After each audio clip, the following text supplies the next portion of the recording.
All right, Nathan, as we're waiting for more people to come in, should we go over some logistical things like telling the audience where they can put questions in and chat? Yeah, that's a fabulous idea. So if you notice in your upper right-hand corner here, there is a chat questions function, and that is where you can put your questions for our expert panel today. We will read them at the end. There's a Q&A slide, at which point I will moderate the Q&A and make sure we get to all the questions. If we don't get to them during the webinar, we will follow up with an email to make sure we get those answered for you.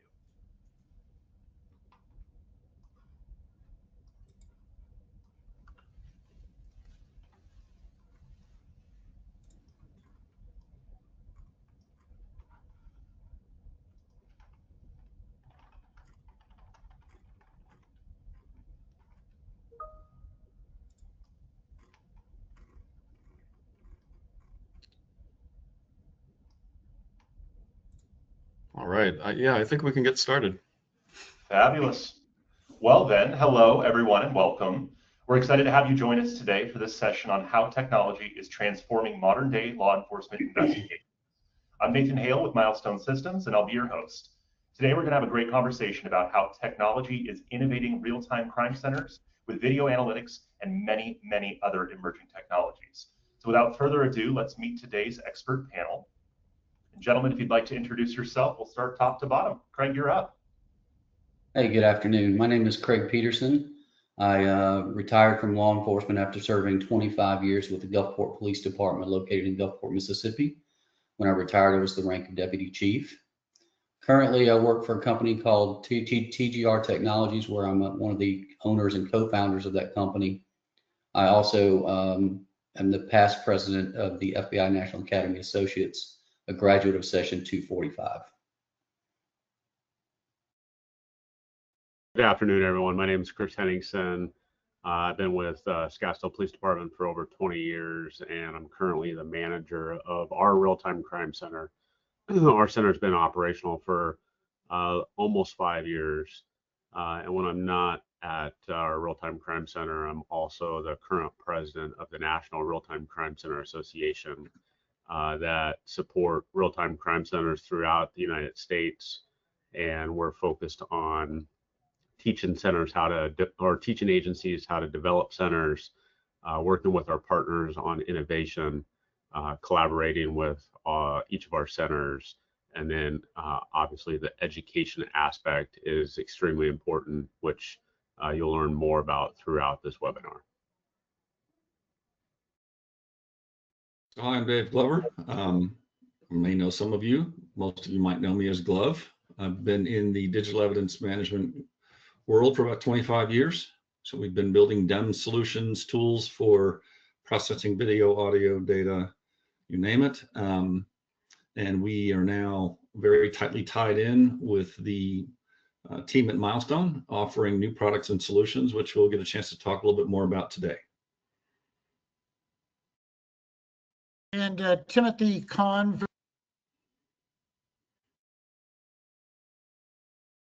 There goes Tim. Apologies, ladies and gentlemen. Try and get them dialed back in here.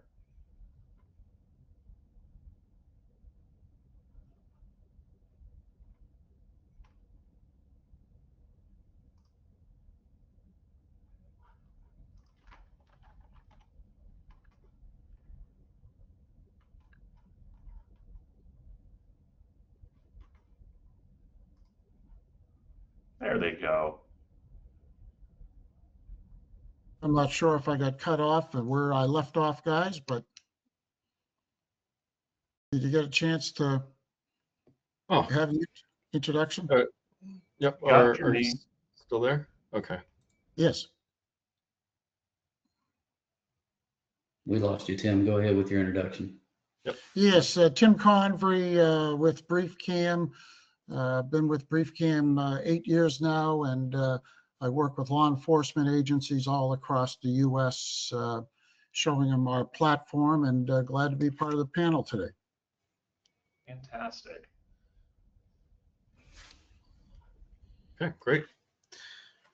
So you can still see the screen, right? Good to go. Yes, sir. Yep. We're having some technical difficulties today, but we'll hopefully manage. So first of all, I just wanted to talk about some of the emerging technologies and this group right here. As you've been at the forefront, you know best about this, especially Chris. You're probably the most well-informed guy in the United States when it comes to real-time crime center technology. So could you walk us through some of this stuff and what we're seeing here? Sure. So emergent technology, real-time crime centers is a technology hub for law enforcement agencies to implement within their center. And a lot of these different types of technologies that you see on this screen are implemented in real-time centers. DFR is probably one of the hottest topics right now, especially this year, which is drone first responder.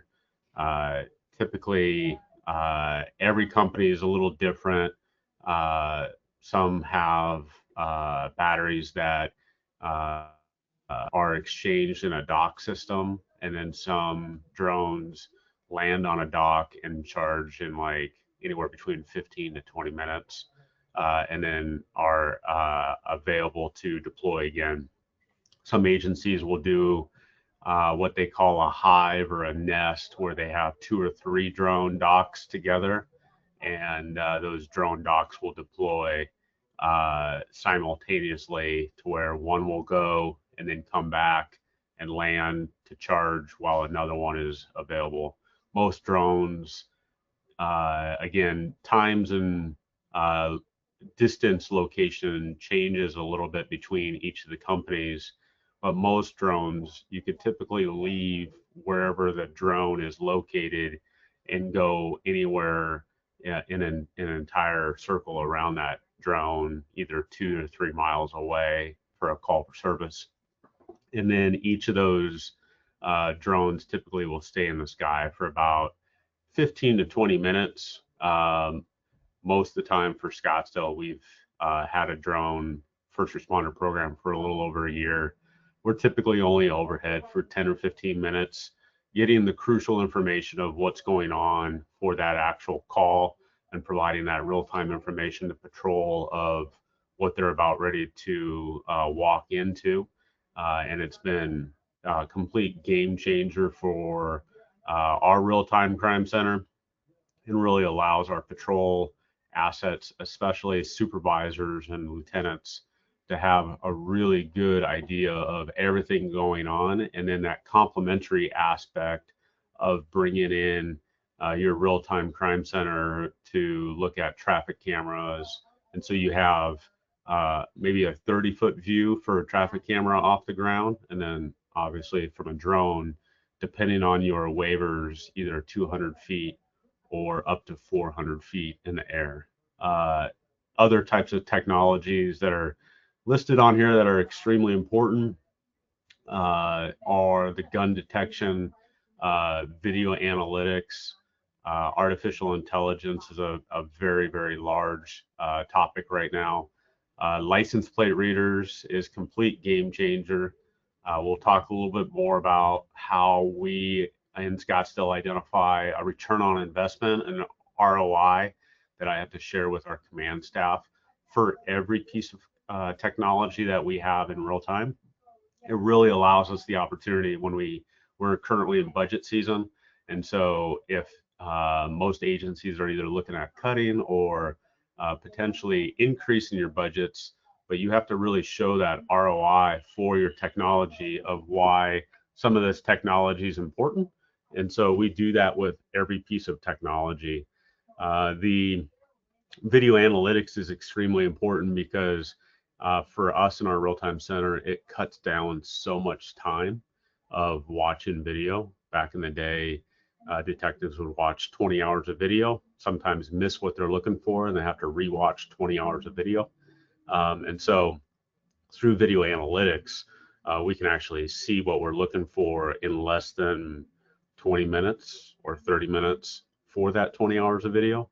And so that's so much overtime that you're saving your department. And then the other two big topics that have been around for a while, especially open source intelligence, we're always using that type of technology. And the biggest technology that police leaders from around the country are looking to implement for their communities is drone detection. With the amount of drones that are out there that are owned by the community, the different types of payloads that you could put on a drone is the threat that we're all looking for. Trying to figure out what people are putting on drones, why drones are coming into certain areas like critical infrastructure, special events. Those are major types of technology that we're looking for. So much so that the United States government has implemented so many wonderful grants that will benefit a lot of our agencies, a lot of the agencies that are on today's call on drone detection, especially when it comes to FIFA World Cup and the Olympics. Drone detection is a major grant that's out there that is available. It's the grants are available short time right now, but definitely some type of technology that we'll be all implementing throughout the years to come. Yeah, AI is in everything. Honestly, whether it's body cam footage, I've heard of companies even reading kind of the transcript and then creating a report out of those things. It's basically there just to try to detect things faster and go through all this a lot faster. So thank you for walking through that. So we want to dive right into things. You may know of this. This is a shooting incident that happened about a month and a half ago here in the US. It's very high profile. These images were released by the FBI, and it's actually milestone technology that helped solve this. But we wanted the hot take from, Craig Petersen, you're with the FBI National Academy, and Chris on, maybe what are some of the critical errors that happened here. And I'll play through this and show you what's going on. Tim, could you talk us through this case, please? Yes, so I look forward to the input from Chris and Craig. In this particular case, very high profile in the news today. This occurred on a college campus, and we can actually see the shooter actually running from the top of the roof, on the roof. And I think this ties right into what Chris said earlier. In this particular university, they did not have a drone program in place. And to have a guest speaker of any magnitude on a campus or any big venue, I think today, and that's probably why the grants are becoming so available, is you take even a college campus. A lot of these campuses, the number of sworn officers are very low. They do have a lot of cameras on the campuses.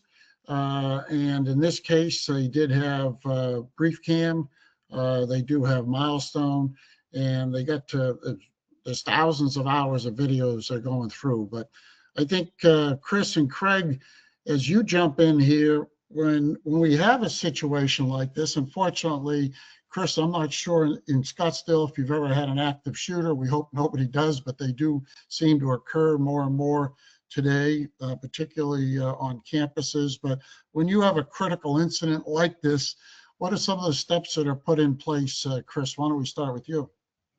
Sure. So this situation here has changed how we handle things in Scottsdale. We're special event driven. A little bit about Scottsdale is our population's at about 260,000 people that live in the city of Scottsdale. It increases to different numbers for people that work in Scottsdale. Could be up to 500,000, but we're known for special events, and so every year we bring in anywhere between 10 to 12 million people into our city for special events. We have a big event in the first week of February. It's always the same week as Super Bowl. It's the Phoenix Open. That golf tournament itself, again, I shared a little bit about our population of 260,000 people. That event on a Saturday typically will have anywhere between 250,000 to 500,000 people on a golf course. And so we double our population all the time. A lot of the events that are in the city of Scottsdale are open air events, very similar to this one. And so this one has really changed along with the other. There's another situation where there was a shooter on a roof.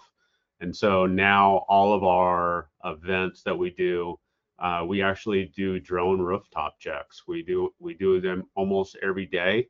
Our drone operators have a good feeling of what every roof is supposed to look like.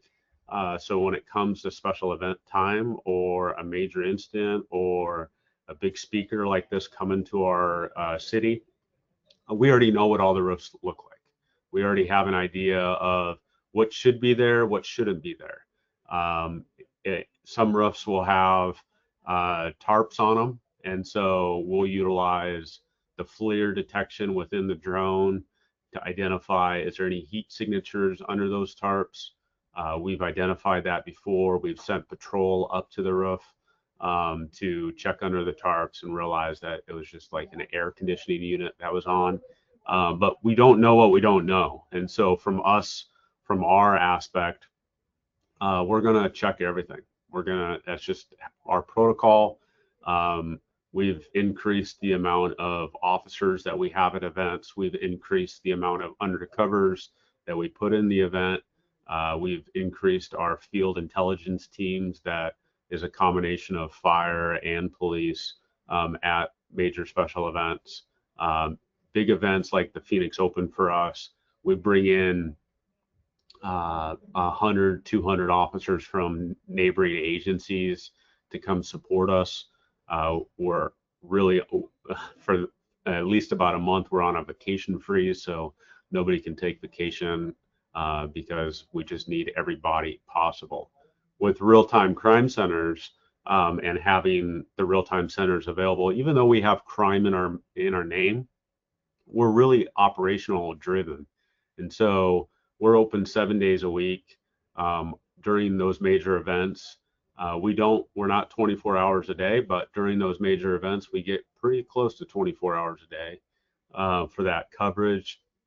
And our workload almost triples during that week just because our center is actually clearing a lot of calls for patrol, so they don't even have to go on these calls because we're a complete force multiplier by utilizing the different camera feeds that come into our center. We have over 6,000 camera feeds that come into our center. Well over half of those are actually owned by the community.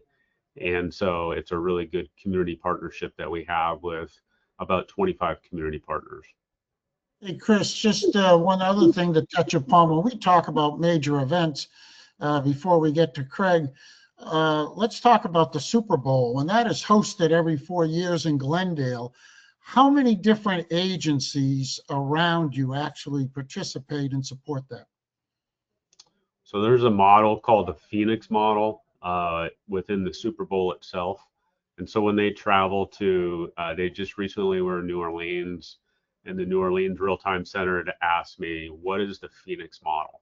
And the Phoenix model is at any given time, any agency in the Phoenix region can call a neighboring agency and get whatever resource we need for whatever that call is. And so that's the Phoenix model. So we work so closely together. There's about 17 real-time centers in the state of Arizona. About 15 of them are in the Maricopa County area. And our real-time center in Scottsdale regularly works with all of our neighboring real-time centers, as well as a lot of our other West Valley and East Valley real-time centers on a daily basis. We have a radio channel that's dedicated to each of our real-time, for all the real-time centers in the Valley. That is pretty much like a talk channel, but it's just for real-time centers of what's going on and what resources we may need, and just allows us that open communication. But with Phoenix, with the Super Bowl, when it does come into town, a lot of folks will go to the game in Glendale, but they will stay in our hotels in Scottsdale. It's the same week as the Phoenix Open. And in that, our nightlife, just on Phoenix Open events every year, our nightlife increases by about 100,000 people in the downtown district. during the Super Bowl, it almost doubles that. And so nightlife, we have nightlife at the Open. We do concerts every night. And then after those concerts, all those folks end up going down to our downtown district, where we have about anywhere between 40 to 60 bars, all within walking distance of a few blocks. Excellent, excellent. And Craig, as we look at this video here, and maybe Joseph can play it. Joseph, I know there's some features in BriefCam that were deployed here when he came down and he scaled the roof, and how you can actually put a speed filter on to pick up anybody running. But Craig, do you want to share anything from what you see in this video? Yeah, I just want to comment on, I appreciate what Chris shared. He talked a lot about preparation, but even with the best of preparation, sometimes these incidents happen. I've been fortunate in my career not to have to respond to an active shooter at a big event like this. But you have to keep in mind when this thing does happen, there's going to be chaos, and there's going to be a rapid response to the scene by a lot of different agencies and different people that are going to help with the investigation. And the rapid response is key, because you've got to worry about preservation of life, preservation of evidence, location of witnesses, trying to arrest a suspect. And you're going to be dealing with a flood of information. The traditional means of investigation of gathering evidence and witnesses and interviews, all of that's taking place, but all of this can be sped up by the use of technology and a central hub like a real-time crime center to bring in all of that data, from video analytics to LPR data to social media investigations with OSINT, cell phone data. All that's got to be gathered quickly and efficiently, and to pull that investigation together. And then there's the human component. Not only do we have to have the tools in place, but we have to have personnel that are proficiently trained in how to use these systems to pull it all together. So the importance of a central hub or real-time crime center in the aftermath of one of these incidents is key. Thank you, Craig. And I have a question for Craig or Chris. I know you're very familiar with this product with video analytics, but for those agencies without drones, is it possible to scope out a rooftop and have an automatic alert go in, so that if a person should not be on a rooftop, to get that fed into your real-time crime center? Go ahead, Chris. So from if you had cameras up there that had video detection of identifying if there's a human up there, you would probably get that alert. Other than that, it's pretty hard to identify that. Again, with 6,000 feeds that come into our center, we're only accessing any of those camera feeds for an active call for service, unless we're assisting with special events on monitoring a certain area.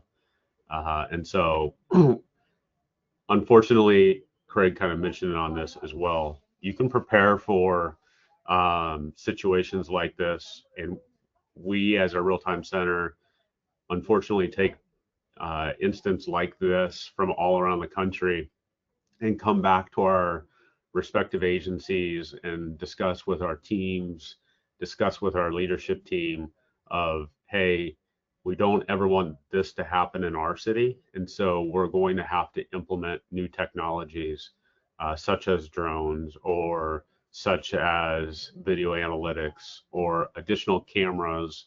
And so we're always actively looking at that. A lot of our camera coverage is an overlap camera coverage. And what I mean on that is one camera will be focused in a certain direction, with another camera having some of that coverage as well. So we always have multiple cameras on certain situations. So it really helps out on that overlap coverage. But unfortunately, you don't always get the roof side of the house. And if you kind of look at this roof here, you have the individual on one side of the roof running.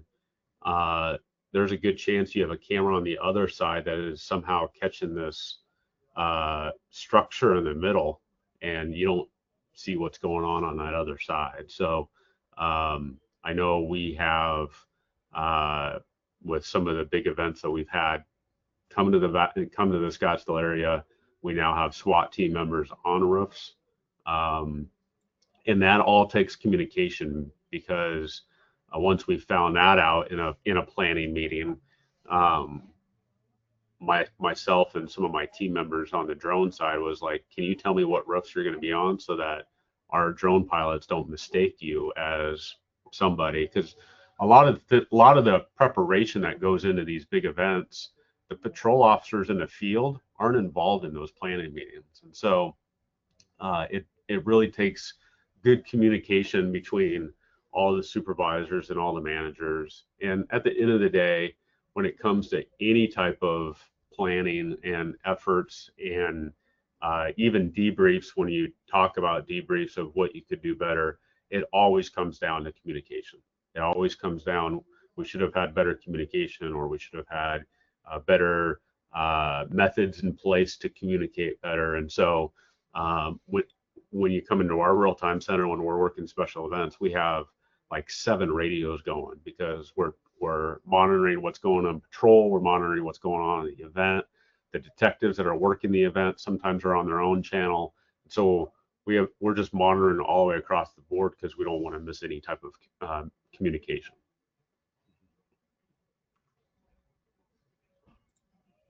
Okay, great. Now, this again goes back to you, Chris. We heard that you have this nice dashboard that your chief has commissioned you to make sure when you get new technology, that this new technology brings you back an ROI, which usually is very hard to measure. But can you talk through how you're doing this in your department? Absolutely. So we started with license plate readers. We learned pretty quickly within the first month that we were getting a lot of really good successes. What we really learned in the first month is that we've had these vehicles in and out of our city for years and had no idea that we had stolen vehicles traveling to our city. We also had no idea we had people with felony warrants and high profile individuals traveling through our city. And so the license plate reader aspect really helped us identify the importance of providing that ROI to command staff. And so we started tracking all the vehicles that travel through our city. And so in this stat right here shows you roughly in the last 2 years, in regards to the recovered vehicles, we've recovered almost $2 million in stolen vehicles that have come through our city. It also tracks when we arrive on scene from a real-time aspect. Once the call is created and dispatched, real-time is typically on scene within 2.2 seconds. And on average, we stay on scene for an average of 4.1 minutes until the first responder arrives. We also started tracking how many drone flights we've had and how many drone hours we have in the sky. And so you'll see that. And then the BriefCam element is give you an example. A lot of our major cases lately is like 30 to 40 hours of video. And we're able to find what we're looking for in about 20 to 30 minutes. And so it's literally saving us almost 20 hours of video, 20 hours of time on an average basis.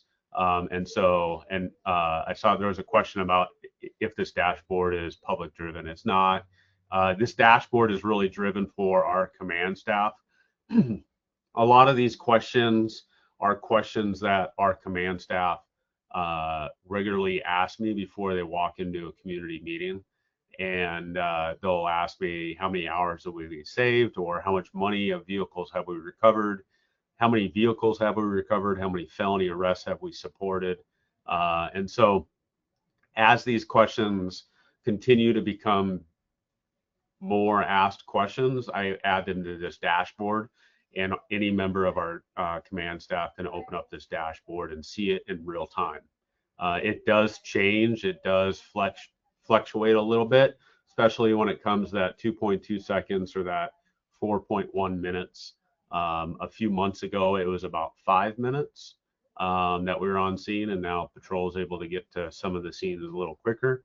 Our seconds on average have stayed around 2.2 for the most part, but has sometimes fluctuated up to like 6 or 7 seconds.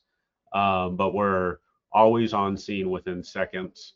And then the recovery of vehicles has been a real big game changer. And the amount of major cases that we have identified are probably our most well-known individual that we had come to our city is he committed a crime of a homicide in New York, flew out to Arizona, committed multiple crimes in the West Valley, did a carjacking. We entered the license plate into a hot list, and just between that city and our city is about an hour drive. The alert hit it in our city. The individual went to our most well-known Fashion Square Mall and was actually on scene to look for his next victim. And so that license plate reader system literally saved us from working an extreme horrific investigation in our city. And so tracking case studies like this, tracking dollar amounts of that we're utilizing to recover stolen vehicles, tracking arrests is just extremely important when we're talking about all of our technology that we have in our community. Hey, Chris, I've got to say on this chart, you're probably going to get calls from across the U.S.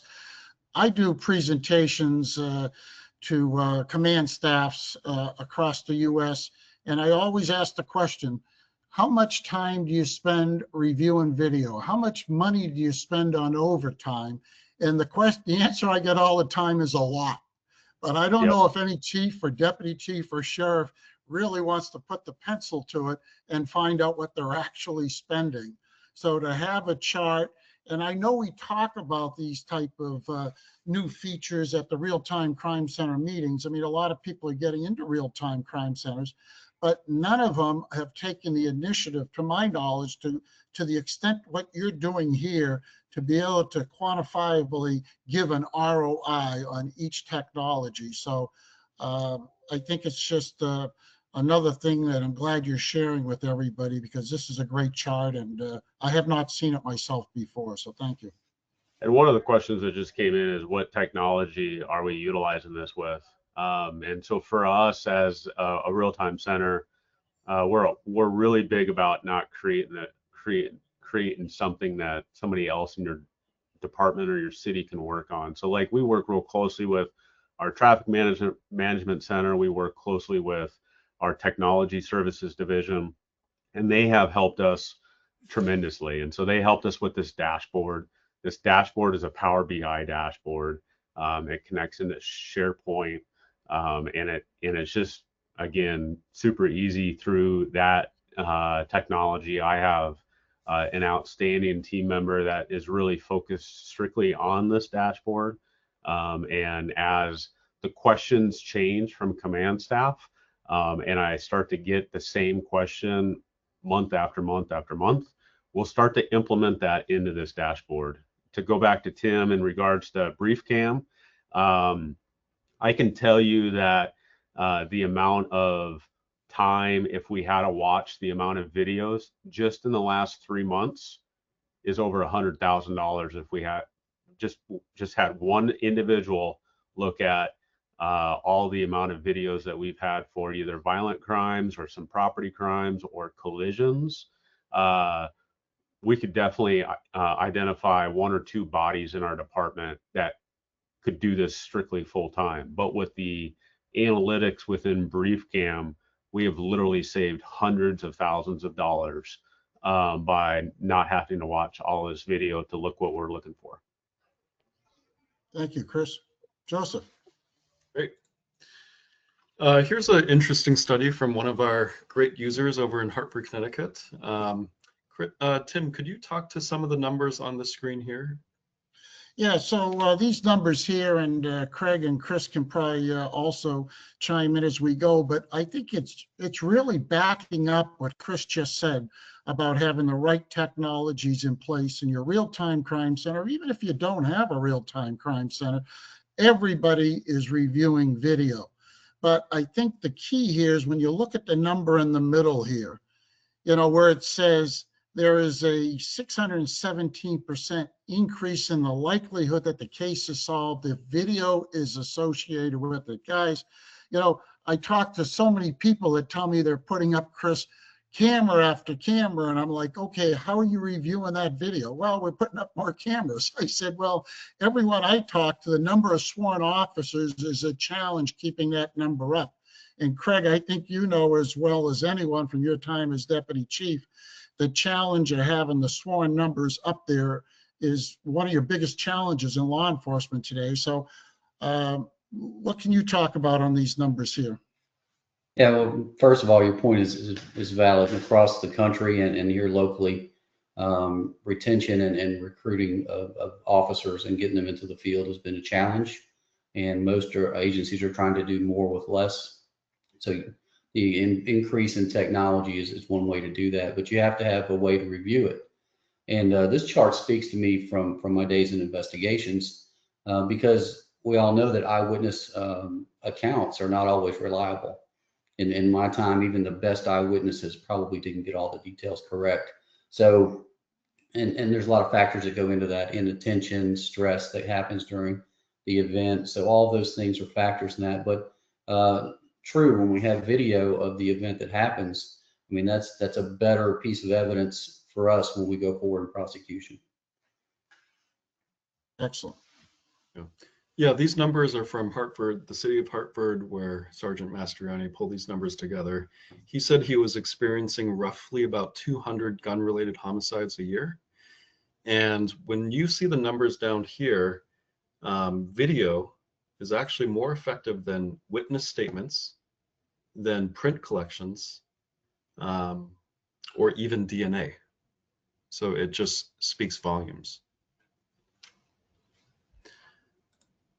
All right, so Dave, we're going to get to you here because with all this new technology, all these cameras that everyone's putting up, all the body-worn devices and drones, this just means more stuff and more data that goes up into the cloud or into servers. So can you talk about how to manage all this influx of data and how to do it well without, breaking the bank? And Dave, you're on mute. I should be unmuted now. Yes. All right, happy to talk through this briefly. So what it is that the trend that's happening out there is there's more digital media evidence than ever before. So video used to be the exception. Now video is the norm. So staffs are inundated with video, not just from cameras that you control. Like, you may have your VMS product, you may have a drone, you control that. But in the investigations world, you get the evidence from wherever it comes from. It can be a witness with a cell phone. It can be an ATM camera that captured something significant. So what it is that's happening now is you need tools to be able to bring in video, audio, images, content from third-party sources that you don't control, and you need to be able to process it quickly and efficiently. So there's a couple of challenges there. One, if I have to upload everything to the cloud in order to run analytics, I've got a problem. It's slow, it's costly. IT will push back on the bandwidth requirements. People will push back, administrations push back on the cost of cloud. So the tool set that we have now integrated with BriefCam and in the Milestone platform is, we call it triage. So the law enforcement professionals on this call will tell you it's an investigation. So if I'm in a real-time crime center, or if I am an investigator and I've just caught a case, when do I want to be able to view and access the evidence? The answer is now. So if I have a third-party codec, the video came from some other source, I want to be able to open it and see what I'm dealing with. So ingesting these disparate forms of content, processing them locally so that the investigator can begin watching that video that was acquired from a crime scene or submitted by a witness or submitted by a community business owner. If I can watch that video in 2 minutes, that beats the heck out of waiting for it to be processed and transcoded and moved, which can take, in many cases, days, if not weeks. So the notion behind it is the data is coming in higher volumes. It's coming in from more sources, and investigators are overwhelmed putting together the case timeline. How do I get this content? Because the laws haven't changed. The investigation still has to go to prosecution. Prosecution still has to disclose the content. The faster I can operate, the better off I am as a whole. The other element to it is you need to have an open platform. Because if all I can do is work with the content that comes from a source that I buy, then I'm limited. As an investigator, I may have to wait a fairly long time before I get a chance to operate on that evidence. And proprietary data, proprietary video doesn't work with analytics. So to the BriefCam team, to Tim Convery, if I've got video from 10 different sources, from an ATM cam, from a camera system that was bought at Costco, if I can take that video and I can drag it into a tool, open it immediately and begin processing that video, that's really helpful. Speed is of the essence. The second aspect is once that video is converted to an MP4, now BriefCam can operate against it. So instead of waiting a long amount of time to go through and transcode massive amounts of video, which everyone's suffering from, you get the content wherever it comes from. I want to be able to operate that content with the analytics tools that are available to me. As Craig just walked us through some of those, and Chris has just walked us through some of the tools that are highly useful. But if the evidence is proprietary, I need to be able to open it first. Next piece of the process that's important, I don't want to upload 10 terabytes of video from a captured source. It could be a combination of city cameras, traffic cams, drones, you name it, where it came from.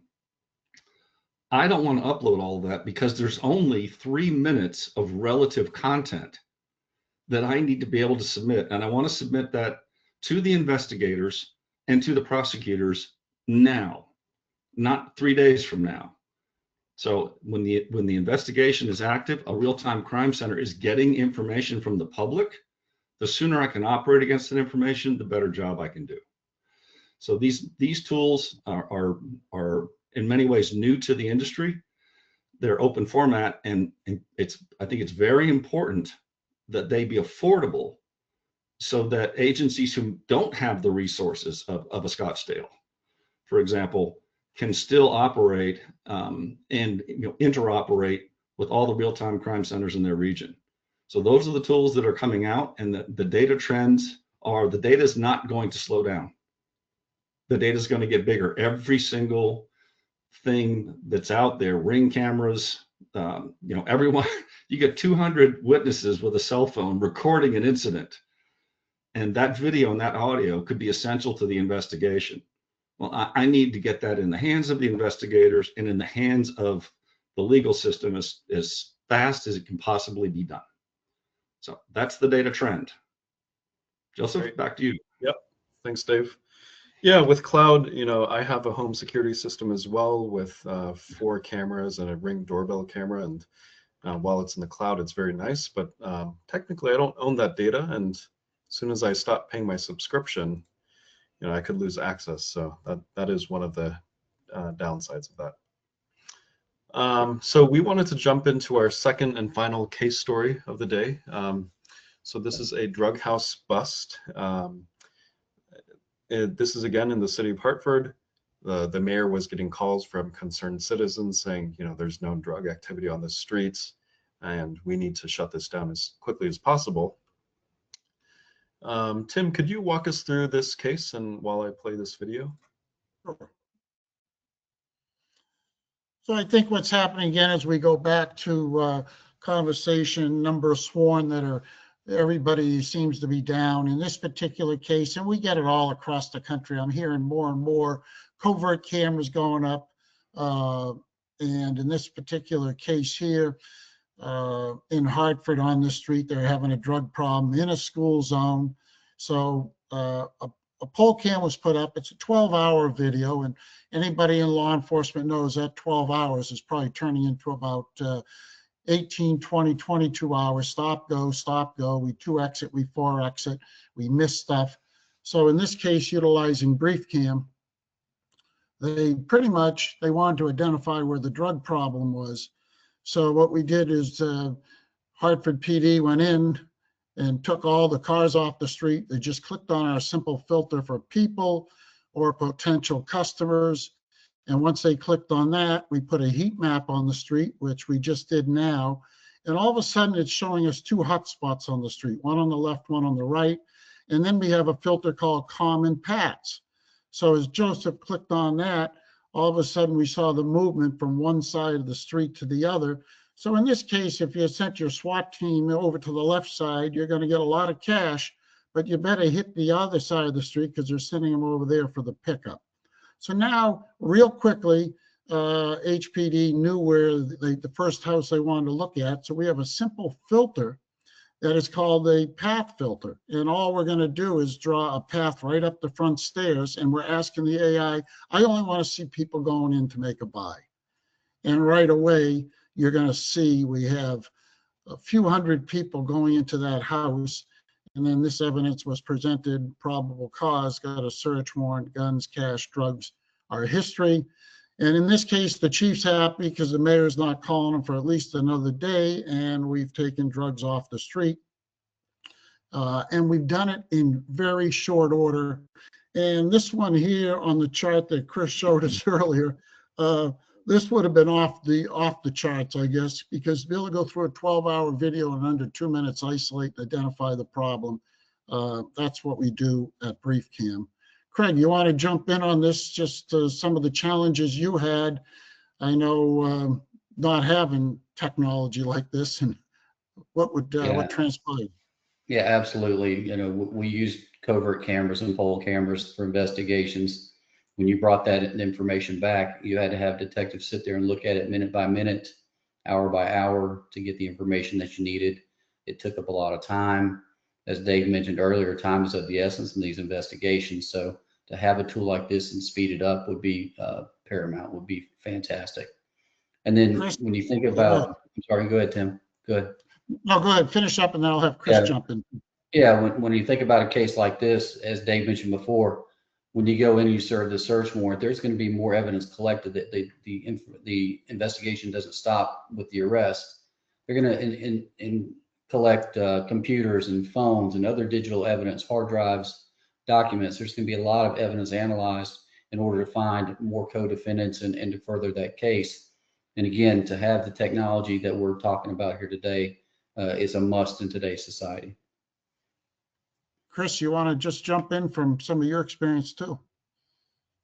Yeah, I think from like this type of case, our center doesn't really interact too much with our drug unit, but they do have analysts that are involved on their side of the house. But we definitely help out our violent crimes unit and having the ability to where we can analyze video. The other aspect that I'd be remiss if I didn't share it is that each of our technology vendors that we have in our agency, we actually call them more technology partners. And so Tim is very involved in a lot of our conversations on what we're doing, but we also work really closely with the customer service managers and the sales folks on trying to figure out, hey, I don't know if you've thought about this, but I don't really pull this video, but I do have team members that do. And so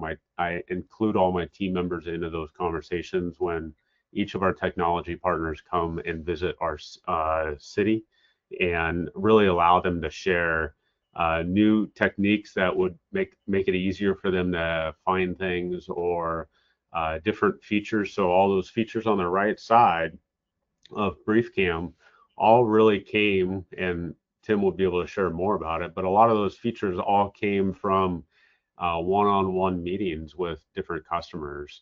And this would really help out, or the heat maps definitely paint a picture that jurors need to see, of everybody was going into one house, and it wasn't just a bunch of people on the house, on the street, or the cars. And so it's really important for everyone on the call, as things come up, really take the time to talk to your technology partner and ask them, hey, have you thought about this? Or is this something that would help you out? And then also work with the agencies that are in your state on a regular basis and say, hey, are you having this concern or this issue? And then collectively, you guys all come together and work with your technology. Are surprised how quickly they'll come together. And maybe it may be a dumb idea where you think it's a dumb idea, but once the technology partner talks to them and they're like, oh, that's something our engineer can make that quick change. And so that's what we really like about working with BriefCam, is the true partnership, because just as much as they're a technology partner, they're actually helping you solve crimes, and they're helping you save a lot of time. And Chris, as you talk about working with partners, I got to share a story real quick. I was out to dinner with my wife one Saturday night, and it was about 7:30. My phone rings. It's Chris. My wife said, what are you doing? I said, well, he's a partner, but he's a friend too, because I like to consider all my agency my friends, because we're here working together. And he said, Tim, I've got this violent crime. I get some heat from the city right now. How many different cameras can I ingest into this one case? And I'm like, you know what? Nobody's ever asked me that question, either at dinner or likewise. I got my engineer on the phone, and by a couple hours later, I said, oh, we can do 66 on this one case. And he said, thank you, give it to my analyst. So it is important to have relationships with your partners, and so that's good. Joseph. Perfect. Thank you. All right, so let's, using this case, can we talk about all of our technologies put together? So first of all, the mayor's office gets calls of drug activity. So similar to what this photo is showing, they'll put up a covert camera or do some sort of investigation into this. We showed you how BriefCam breaks down the video. So 12 hours of video analyzed within minutes. Could we have Craig, you talk about the OSINT portion of this, where if we actually later identified a lot of these individuals in this house. They were part of a vicious criminal organization called the Latin Kings. So can you explain how some of the technology works on this? Sure. So when you talk about OSINTs, you're talking about publicly available information that's gathered for intelligence purposes.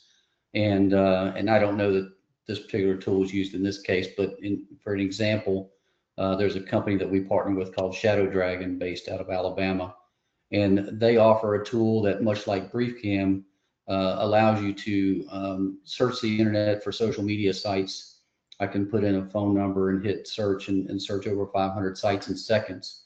And so as part of that process of the investigation, I would employ a tool like this that would allow me to go in and look at various social media profiles, different people that have nicknames, and then try to identify other co-defendants using public information that's available out there in social media, which has exploded.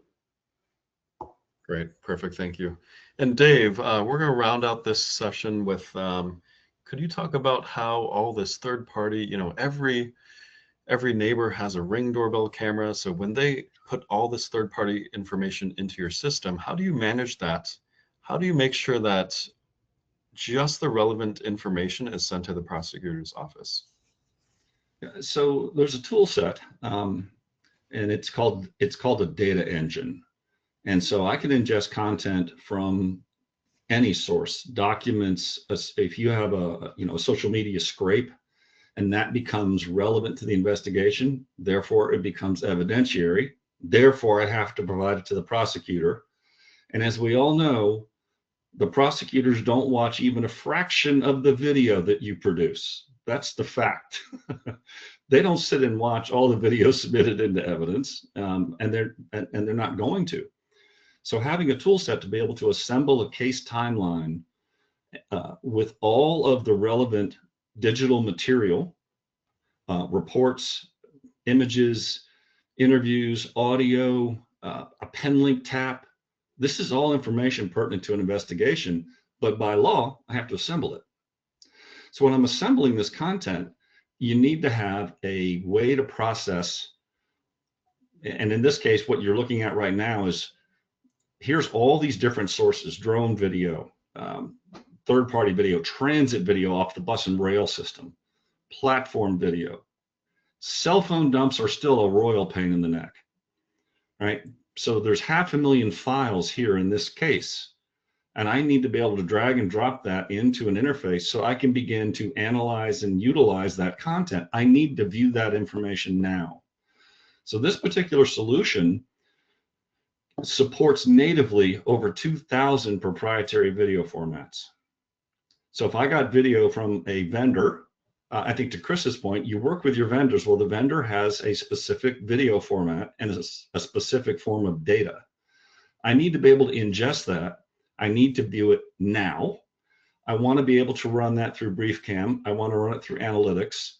And then I want to be able to quickly and easily flag or tag the information for my case timeline so that I can then click a button and submit it to the prosecutors. So, an investigation doesn't happen all at once. It happens over time.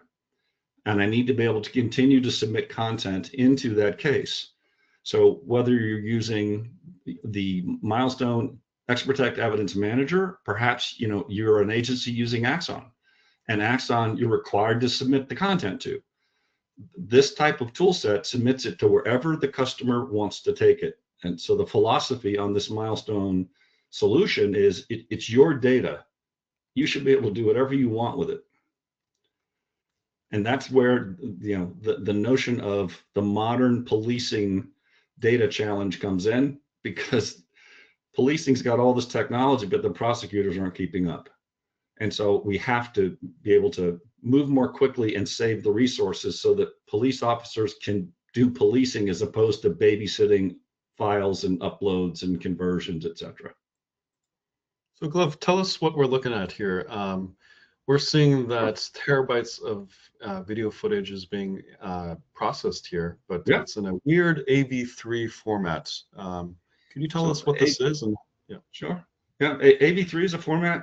It traditionally came from the Panasonic Arbitrator platform, so it's an in-car vehicle format. And what you want to be able to do is, I want to be able to take that proprietary format, drag it into this interface, and open it. I'm going to open it now, and I want to do it locally. I want to see what I'm working with. I then might want to go in and say, what's truly relevant here is there's a 6-minute interaction between the officer and the individual. That's the critical content. I want to be able to grab that content, mark it as a priority, click a button and submit it via whatever I'm required to by jurisdiction to the investigators and to the prosecutors. And so with 2,000 plus proprietary video formats, this is arguably the fastest workflow there is in the industry. So I want to be able to look at all of my evidence now. I want to be able to interact with it. I want to be able to share it. And this tool set is, it's an open platform. So the key being, you're not dependent upon any one set of licenses or technologies. You can adapt this and you can configure it to your agency's requirements. Yeah, so it being open platform, it's showing right here. You can select any one of these MP4s, take it over to BriefCam. So now suddenly on the screen here, you're seeing the BriefCam synopsis working. So for example, we had an incident on a bus, and there were some people got onto the bus. There was a fight. There was an incident. Somebody got stabbed.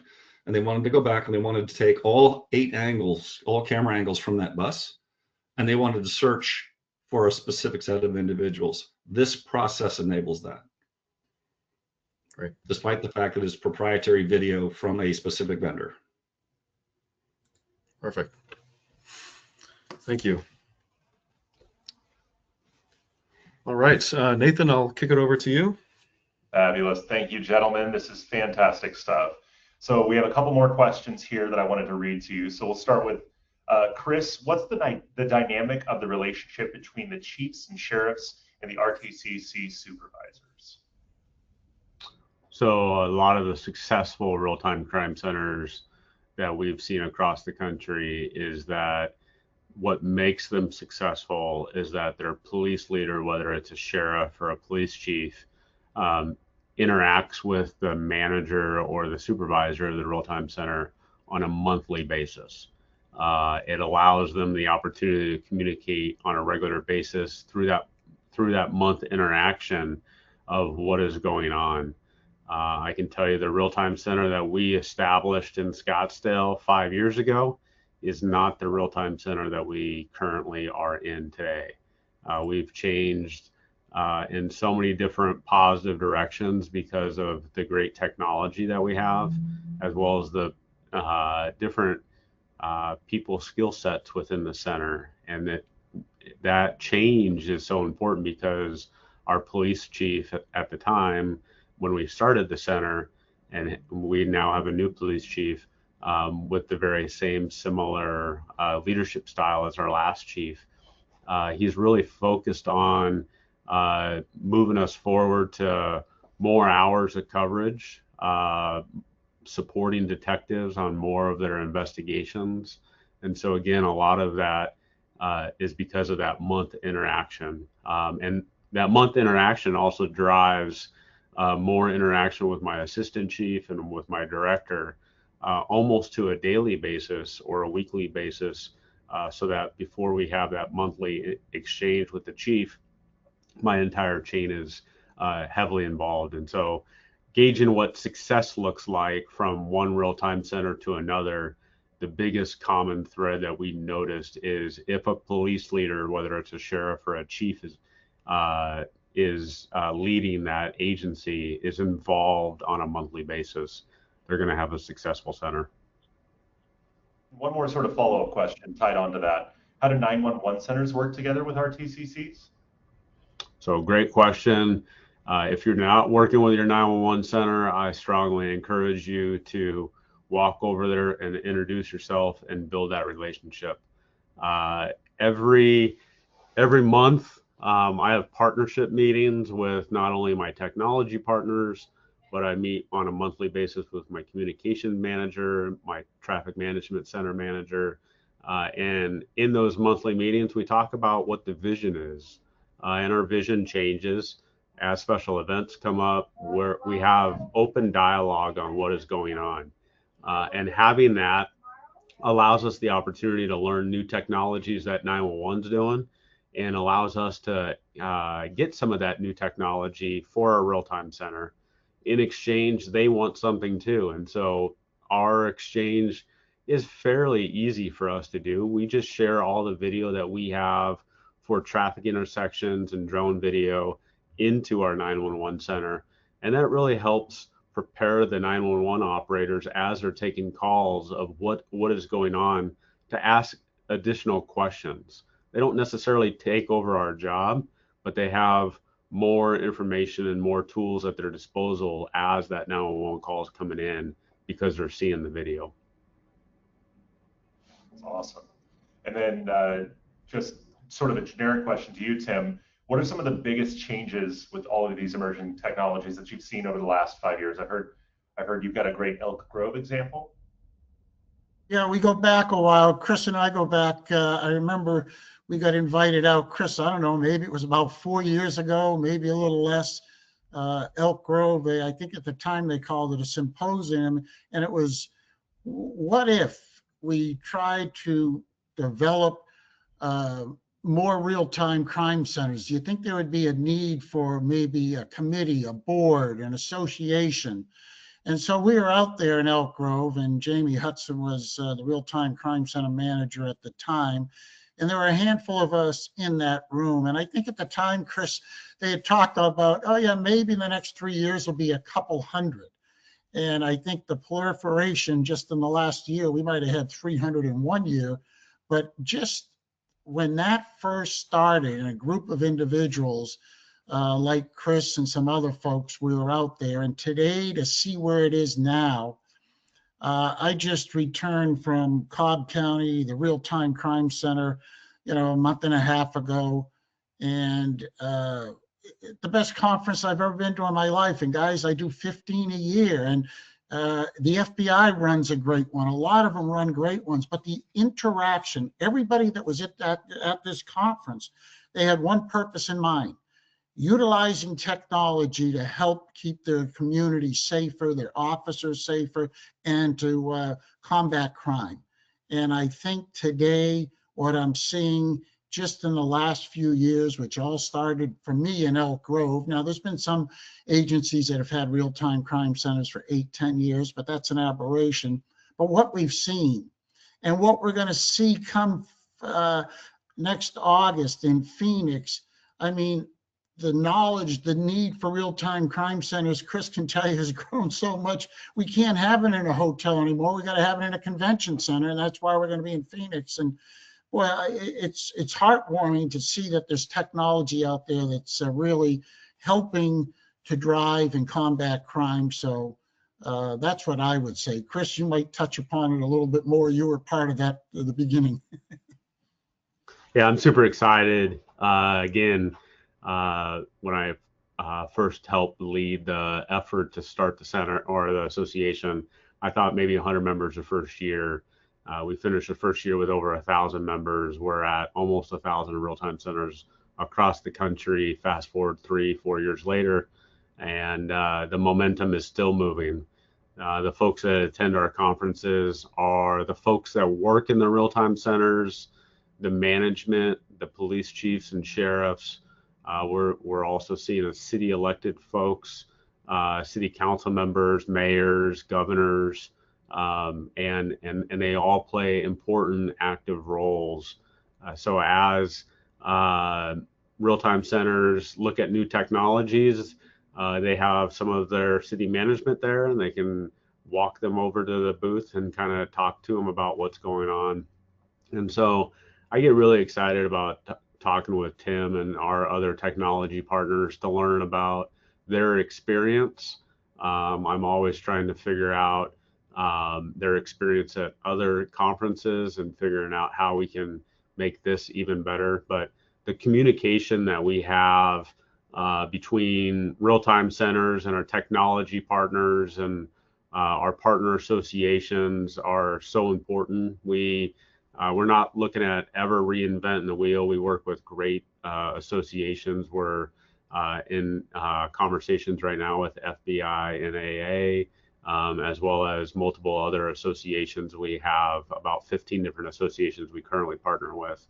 And that partnership is so important because we're able to help each other, and we're able to work together and strive toward the mission that I think all of us have, of just making sure each of our communities are safe, and that most of us have kids, and making sure that our schools are safe, and really trying to help real-time centers get the technology they need to solve crimes quicker and identify who's involved in those crimes through these different types of technologies. And Craig, I know you hold a lot of educational sessions for your members. Can you talk a little bit about your organization? Sure, I'd be glad to. Thanks for that, Nathan. Yeah, the FBI National Academy Associates is a international association. Our members are those that have graduated from the FBI National Academy. We have nearly 15,000 members worldwide. We're made up of 44 domestic chapters and four international chapters. So not only do we have training at a national conference, which I'll talk about in a minute, but each of those chapters hold multiple trainings throughout the year in the state and local levels, which include technology offerings and technology classes. Our national conference this year will be in June, I think the 27th through the 30th in Niagara Falls, Canada. Beautiful place to have a conference. We're really excited to have it there. But our conference our members really are made up of command staff, chiefs and sheriffs, upper ranks. And it's important that the end users understand technology, but it's really important that the command staff, chiefs and sheriffs also understand that, because budget dollars are hard to come by. And so they really can take an opportunity to go to, say, our conference for the classes on how to build a real-time crime center, or the developments in AI or OSINT, the video analytics, all those things we talked about today. And then there's also an opportunity in the vendor hall. We have 68 strategic partners. There will be many more exhibitors there. Many of those will have technology offerings. That's a great place to learn more about what's out there, so you can make an informed and intelligent decision on how to spend your budget dollars. So we hope that you'll take advantage of those things as well. And that's pretty much what we are at the FBI National Academy Associates. Love that. Thank you guys very much. And I think we're just about out of time here. I appreciate your sticking with us and spending a little extra time. Gentlemen, again, fantastic stuff. I really enjoyed reading through some of the chats here, and it was very well received all around. So we want to thank everyone for joining us today. And of course, if you have any questions, hopefully you got a screenshot that contact us page. If not, we will be sending out a recording of the video along with the slides in a follow-up email after this. Perfect. Thank you all. Thanks so much, Thanks, everyone. everyone. Thanks, everybody. Thank you. Have a great day. Take care.